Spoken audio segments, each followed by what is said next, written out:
tant que ville, c'est un pilier essentiel de la démocratie et du vivre ensemble.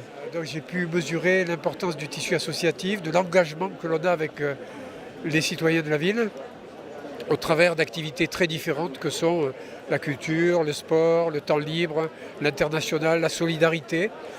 C'est un tissu très très important pour Montpellier. Les associations sont des éléments fondamentaux. Tout le triptyque liberté, égalité, fraternité se retrouve dans ce mouvement. La liberté, c'est d'ailleurs la loi 1901 qui a permis la création des associations. Et ensuite, l'égalité et la fraternité, c'est-à-dire qu'ils sont là, d'abord, ce sont des bénévoles. Ils s'investissent dans tous les champs de la société, que ce soit le champ sportif, le champ culturel, le champ social, le champ de l'insertion, le champ économique, mais aussi le champ environnemental.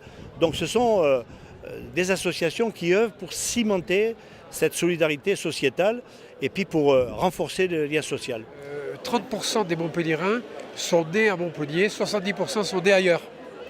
Donc quand ils arrivent, ils se renseignent sur les activités, sur la façon de vivre ensemble, avec les maisons pour tous, avec les clubs de l'âge d'or, avec les locaux que nous mettons à la disposition des associations.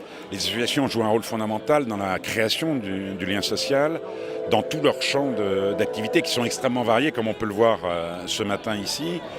Et avec les collectivités territoriales, au premier rang desquelles la métropole, on a, dans le cadre de ce qu'on appelle la politique de la ville, une volonté très forte de les conforter et même, si possible, de favoriser leur développement, en particulier dans les quartiers dits politiques de la ville, les quartiers populaires.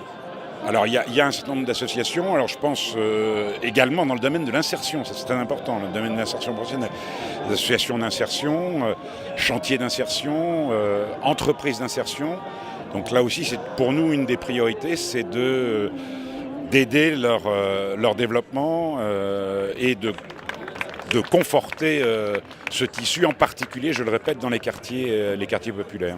Physiquement, j'ai une fin d'année, 3 mois assez torride, avec tout ce qui concerne Futurapolis Santé, avec la venue de la délégation russe pendant 4 jours, avec la cérémonie des nouveaux Montpelliérains, avec Cinémed qui commence, avec toutes les manifestations sportives, culturelles, classiques de la ville, ça fait beaucoup.